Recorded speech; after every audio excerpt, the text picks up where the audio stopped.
বাইরে বৃষ্টি হচ্ছে, এই দেখুন কি পরিমাণ যে বৃষ্টি হচ্ছে। আর কি বলবো, বৃষ্টি অতিষ্ঠ করে দিচ্ছে। গাছপালা জনজীবন যাই বলেন না কেন, আর বৃষ্টি ভালো লাগছে না। আমার পাখিগুলো দেখুন বৃষ্টিতে কিভাবে ভয় পাচ্ছে। ওরা কিন্তু যখনই বৃষ্টি হয় বা ঝড় বৃষ্টি হয় তখনই কিন্তু ওরা খুব ভয় পায়, চুপচাপ হয়ে যায়। এই দেখুন আমি আসছি, হয়তো ওদের একটু সাহস হচ্ছে, তাহলে দেখুন ভয়ে ওরা ঝুলে ঝুলে থাকে এই বৃষ্টিতে। এই দেখুন আমার প্রচুর ঠান্ডা লাগছে। আমি আজকে রং চা নিয়ে আসছি, আর সেটা আমার বেলকনির পুদিনার পাতা দিয়ে আর লেবু দিয়ে আমি রং চাটা বানিয়েছি, যাতে অনেক ঠান্ডা লেগেছে।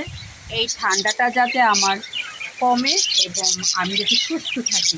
কারণ কালকে বৃষ্টিতে ভিজে ভিজে আমি আমার বাচ্চাদের কেনাকাটা করেছি।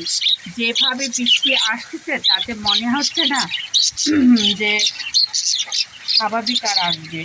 কারণ বর্ষাকাল চলে আসছে, তারপরে মুষলধারে বৃষ্টি প্রতিদিনই হচ্ছে। আর এই ঝড় বৃষ্টির দিনে আমি বাচ্চাদের জন্য কেনাকাটা করেছিলাম।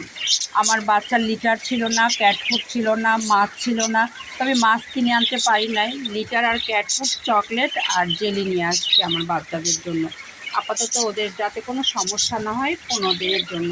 আমি সবসময় কেনাকাটা করি 15 দিনের জন্য, কারণ যে কোনো সময় যে কোনো দুর্যোগ চলে আসতে পারে। এই জন্য যাতে বাচ্চাদের কষ্ট না হয়, ওরা অবলা প্রাণী, ওদের যাতে কোনো সমস্যা না হয়, এই জন্য আমি সবসময় ওদের কেনাকাটাটা একটু তাড়াতাড়ি এবং বেশি করি।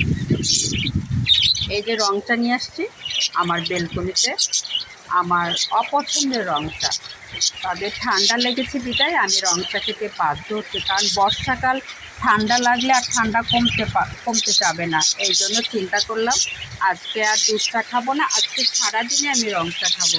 এই জন্য আমার এই বাগানের বেশ কিছু পুদিনা পাতা আমি ঘরে নিয়ে গেছি, আর এই ঘরে নিয়ে যেয়ে রেখেছি। আমি বানাই বানাই পুদিনা পাতা দিয়ে রং চা খাবো।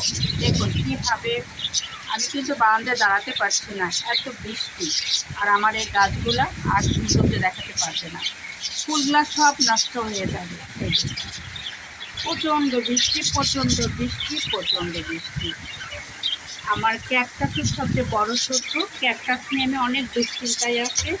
আর এই পাখিগুলো মনে হচ্ছে যে বৃষ্টি শুরু হলে এদের মনে ভয় শুরু হয়। দেখেন কীভাবে গুটিসুটি হয়ে বসে আছে, এই দেখুন সবগুলো। তারপরেও আমি একটা ঢাকনা দিয়ে ঢেকে দিয়েছি, যাতে বাইরে ঝড় বৃষ্টি তাদের গায়ে না লাগে। তারপরেও ওরা ভয় পাচ্ছে। বৃষ্টির ছাড়টা দেখে কী পরিমাণ হয়েছে। এখন আর থাকা যাবে না, ঘরে ঢুকতে হবে। নিয়ে আসছে একটা রং চা।